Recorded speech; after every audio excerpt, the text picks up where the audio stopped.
Hey, Big Bird, you find any cracks?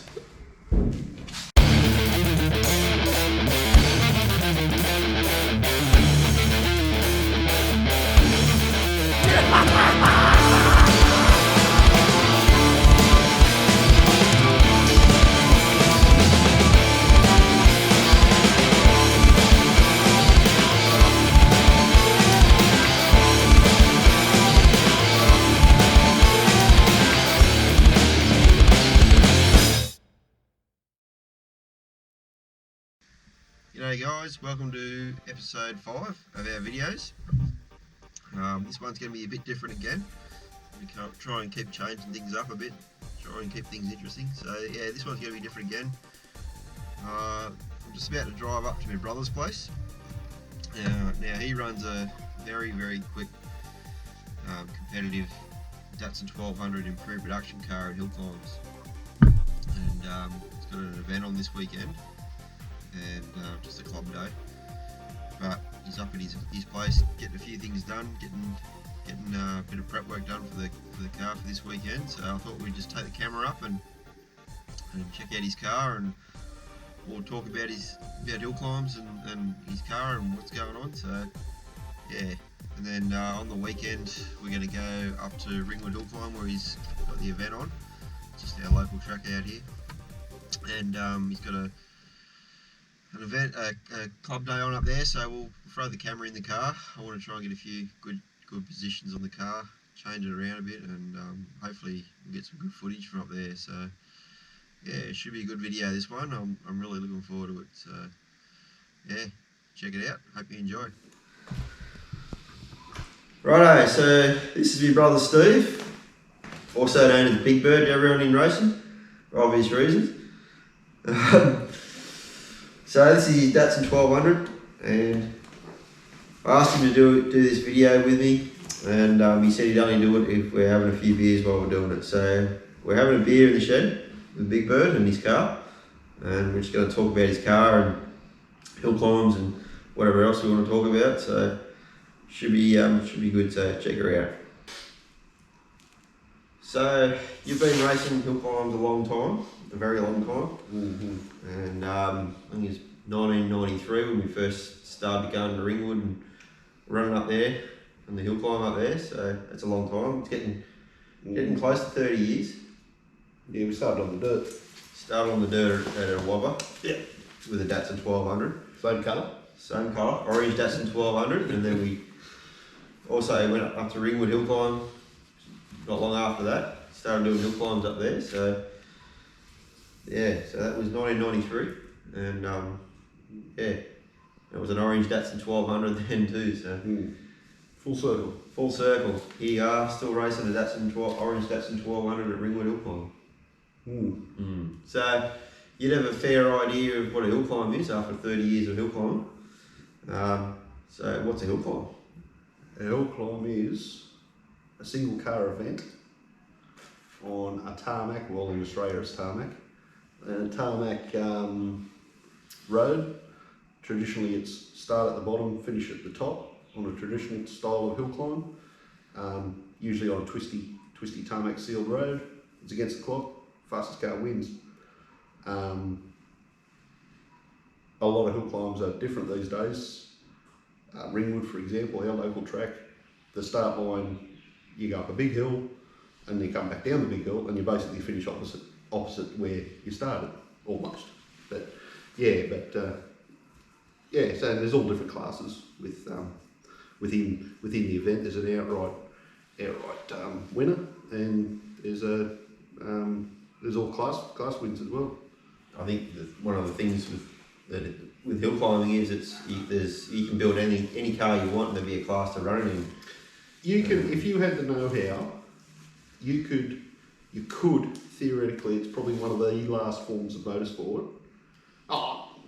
The last forms of Cairns motorsport, probably Motorsport Australia motorsport, where you could build a car in a shed like this, probably with a bit more gear in it, but and you could go out and win an Australian hill climb championship. Yeah, well, I think that's one of the attractive things to people that race in hill climbs. It's the fact you can build it's the building of the car out of nothing, and been able to turn up with your creation and go out and win an Australian title or state title or whatever. So. Yeah, no, it's good. It's good. So yeah, you can turn up with the Hyundai Getz, or you can turn up with the next Formula One car.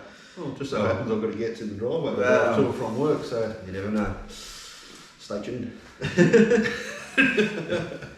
Yeah, gets that thing off the road. Yeah, so The yeah. Nelson Bay Road, no,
Righto, so you're running at Ringwood this weekend. It's our local track around here. Yeah. It's just about 10 minutes drive north of Raymond Terrace. On Italia Road. Italia Road on the way out to see him. So yeah, we've been going, as we said before, we've been going out there a long time, and we've seen a lot of changes over the years. When we first started there, it was pretty basic sort of setup out there. I think it's 500 metres.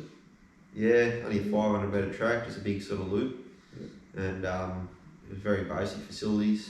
Yeah, just a toilet block and the caravan we used to get signed on and whatever, but that was all that was there. And but yeah, they've done a fair few renovations and extensions there, haven't they? Yeah, for sure. For sure. It's bloody, yeah, it's a good little joint now. It's well, Great not that little now. It's getting a lot bigger. But yeah, it's extended the track. I think on the shortest version of the tracks that they can run, I think it's doubled the length of it, and then they can run at all different configurations. And I think they can come up with about a 1,300 metre track there. Yeah. Which is, so they can split the place up into. I think Kev was saying 6. They're approved for 6 different variants of the track. Yeah, which makes things interesting. If they had a little, their local championship up here. So. Well, we've got a 6-round championship, so Yeah. running on a different track each time. Beautiful. Yeah, done. But yeah, definitely they've put a lot of time and effort into the place, and facilities wise, it's a great little venue. It's so yeah, if you're ever in the Newcastle area when there's an event on, go and check it out. Canteen, food, Toilets. cheap food. Yep. And Don't cost you to get in. doesn't cost much to get in, nothing to get in. So State rounds they might charge $5 or something. But anyway, go and check it out. Mm. It's a bit of a good day out in the Newcastle area, and I think if you need to see the dates, are on the MG Car Club website, Newcastle MG Car Club. Yep. Website. They are. And, That's updated. Yep. yeah, so Yeah. And you know, you can wander through the pits and talk shit with people. And, Yeah. It's fairly laid back. Fairly laid back.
Righto, so you're running the what class you run under 2 litre improved production For state championship. for state championships. Yeah, The club championship. Club is championships. different. It's type 3. It's basically pre-production. Yeah. different sort of thing, but yeah, same thing. Yep. Same but But different. the Yep. state series you're doing under 2 litre improved production.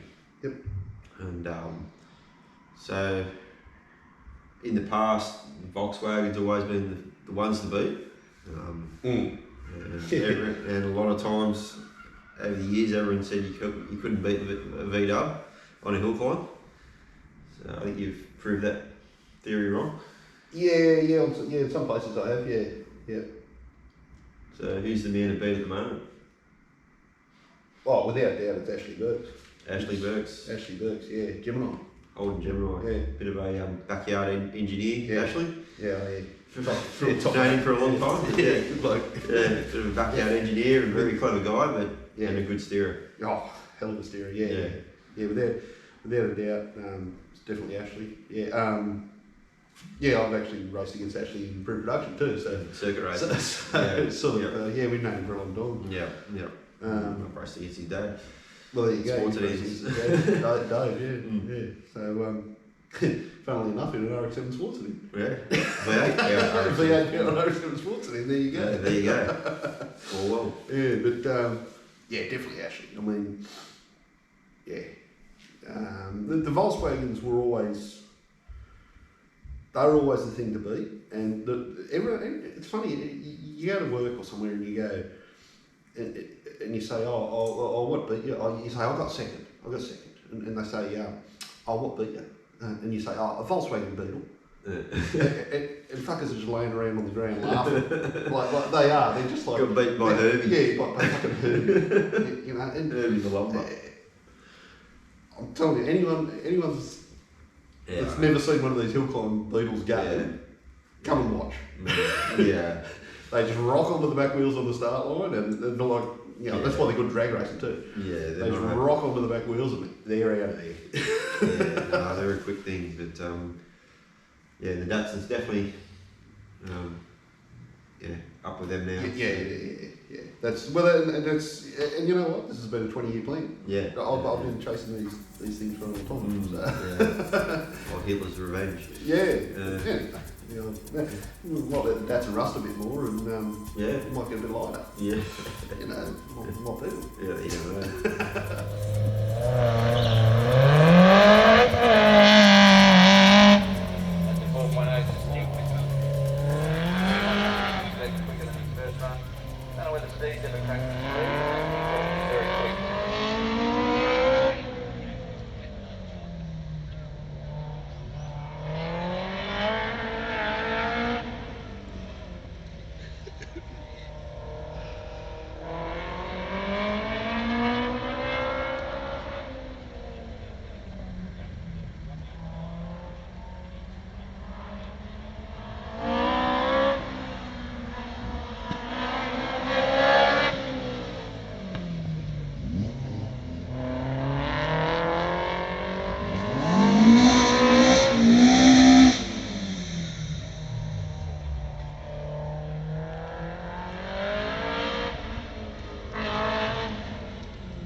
car 83 Steve Brydie, 253 and then Brian there, so 6897. 6897. Well done, Steve. 808. Ben Southcombe, Suzuki Swift GTI. Away. Righto, so we've got a look at your car. Oh, hang on. Before we do that, I want to show everyone a little photo that's in here. Bit of memorabilia. Yeah. I think you'll like this. Yeah, I won't. Righto, Big Bird. Tell us a story about this photo here. What's going on here, Big Bird? Now, this is a photo of your Datsun 1200 in 2000, was it? 2000? Yep. At King Edward Park Hillclimb in Newcastle. Yep. Yeah. So what's going on there? Tell us about what's going on there, Big Bird. That's a car having a crash is what's happening there. Yeah, that's a big crash. Anyone that knows King Edward Park knows that that's the pinch. It's actually a footpath, but it's wide enough to be used as a road, which sounds stupid, but it's definitely wide enough. You get Falcons and everything through there at race speed. But with an inch to clear either side. yeah, used to be a spectator area up here where the photo's taken from. The photo, incidentally, was taken by Ros Diskin. Ros Diskin? Yep. From up the North Coast? From up the North Coast, yep. And anyway, I went into the pinch there. The brake pedal hit the floor. It had pressure, but it definitely got to the floor. I felt it on the firewall. So, I pulled the master cylinder apart. Couldn't find a thing wrong with it. So no idea how it happened, but it happened. The front of the car. There's another photo somewhere. I don't know where that is, but there's another photo. And the front of the car, there's a picnic table over here. The front of the car was on a picnic table. The back of the car ended, I don't know, here somewhere in the hole in the wall. So they had to pick the car up, and the car spent the whole day down there while they rebuilt the wall. And then at the end of the day, they pulled the wall down and they towed me back up to the pits. So just so I could get the event running properly again. But anyway, so I was all right. I was bruised through the shoulders and that from the harness, and obviously the car was fucked. There was a crease there somewhere in the roof. So and the strut tower was back to the firewall, and it was rooted. But it doesn't take much to bend a Datsun, does it? But anyway, I ended up. I don't think I even went back up to the pits. I think because back in the day, they had a really good bowling club here. I don't know. It was back up towards overlooking the ocean, and it overlooked what's that called? Bogey Hole Corner. This is back in the day. This was, I think, the last year they ran the full track before the rock fell on the road and they had to shorten it down to become shit. But the bowling club was there. I think I got out. The ambulance guy was parked up here somewhere. He checked me out and everything was all good. And then, I went to the bowler. I had some mates there, so I didn't even need my wallet. So, so went up and had a beer at the bowler. Nice. Fucking oath. Yeah. Actually, you got pulled up. You got pulled up with a. You were towing the car home, weren't you? Yeah, I got towed out. I was towing the car home. Yeah, you had a few beers too, and you got towing the car home. Yeah, we got RB2 and pulled up at near where Dumbrell Springs was. I remember it. Somewhere at there. Wall's End. At Wall's End, yeah. Anyway, got pulled up and for an RB2 and somehow passed. As I'd already had it for about 4 years, but got through it and towed the car home, a bent car home, and yeah. So at that stage, I had no car. I had no tow car. That's right. And no race car. No race car. So yeah. No dramas. So that was our little episode, little journey to King Edward Park in 2000. Great day out.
So, do you reckon we can have a look at your car?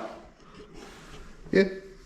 Yeah. I've got nothing to hide, so let's have a look. Righto, so she's an SR20 on carbs. That's what I like to see.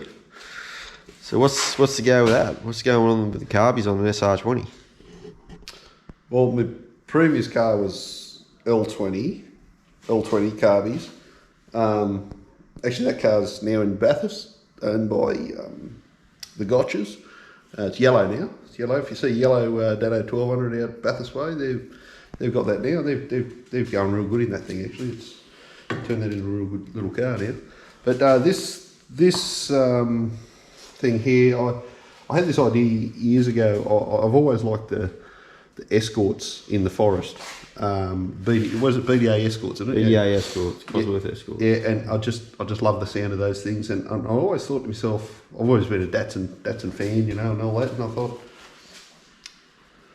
why don't we get an SR20 and put carbies on it? Old school. Anyway, and I had all the naysayers on all those stupid forums. You know, them forums where everybody fucking knows everything. And because they read it in a magazine.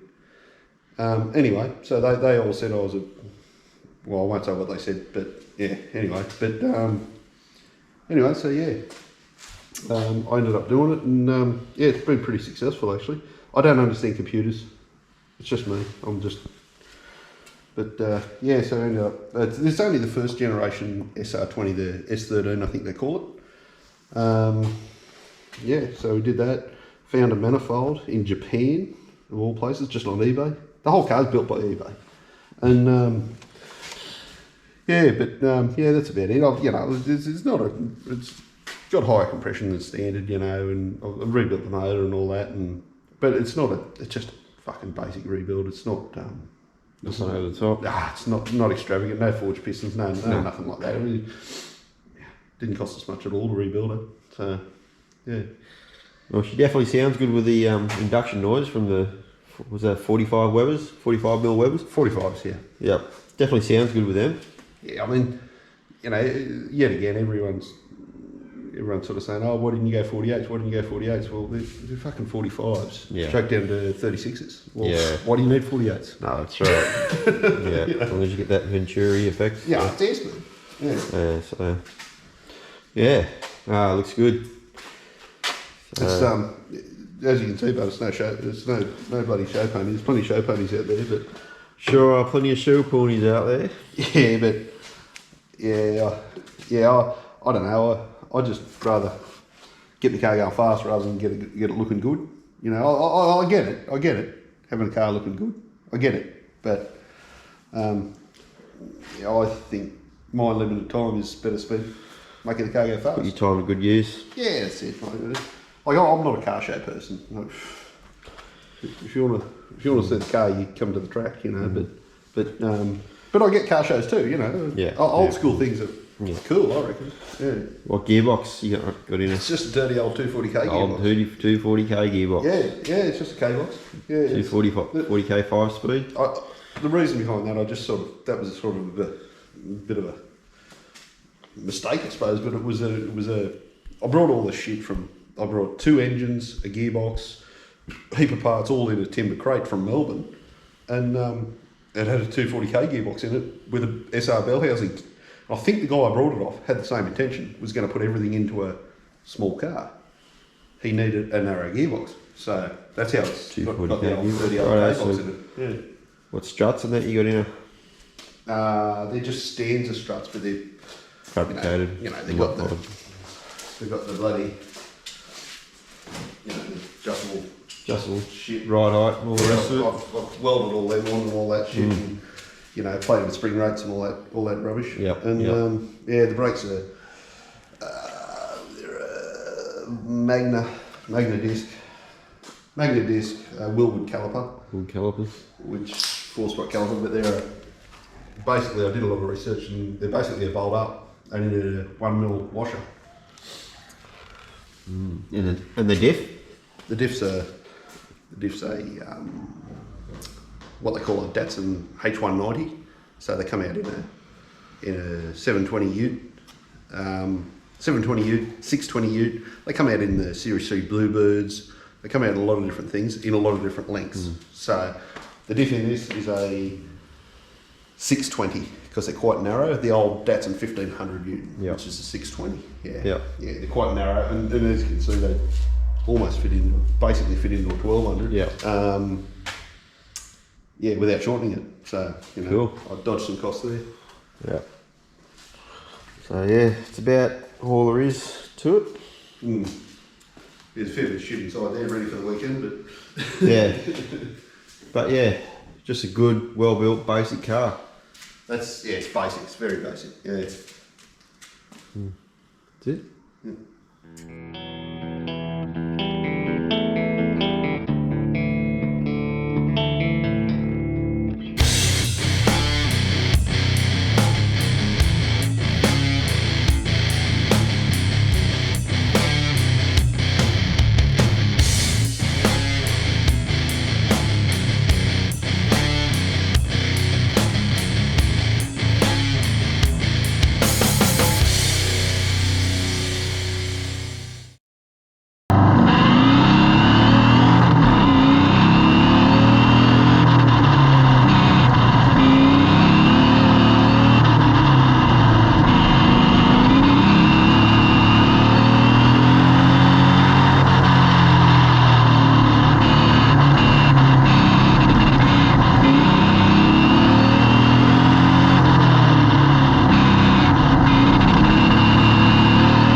Ronnie, you going?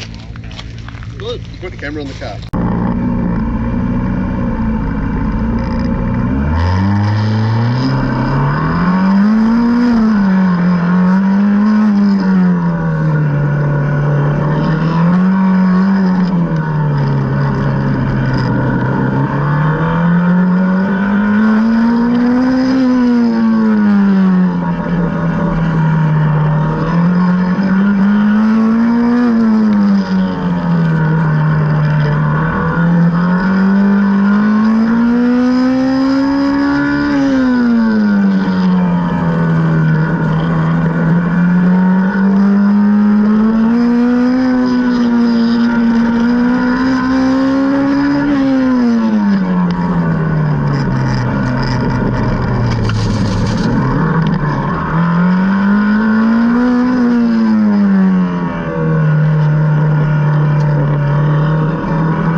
Okay, so that was our trip to Ringwood on the weekend.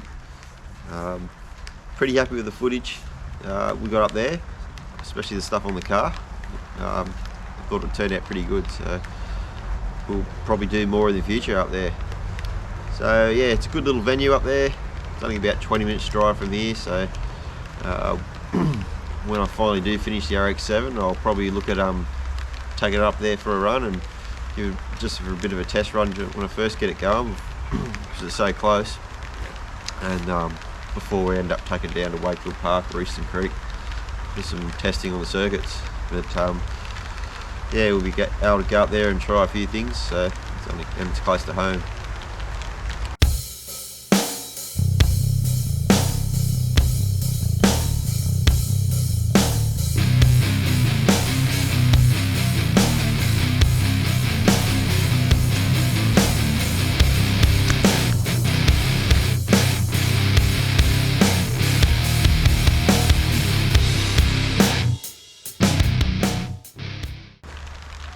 Righto, so the update for the RX-7.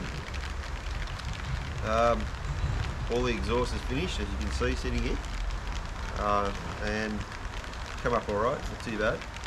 I've actually cheated a bit. I've just used these headers off a HSV, and only bought them second hand for $100, just to save a bit of time. Eventually I'll probably build a better exhaust, but to start with, to get this car up and running, it'll be a standard engine, standard LS1, and I think they'll be more than good enough for a standard engine in the car to get it going. Eventually I want to build a really good engine for it, and I'll build a better exhaust when that time comes. So yeah, so that'll get it going.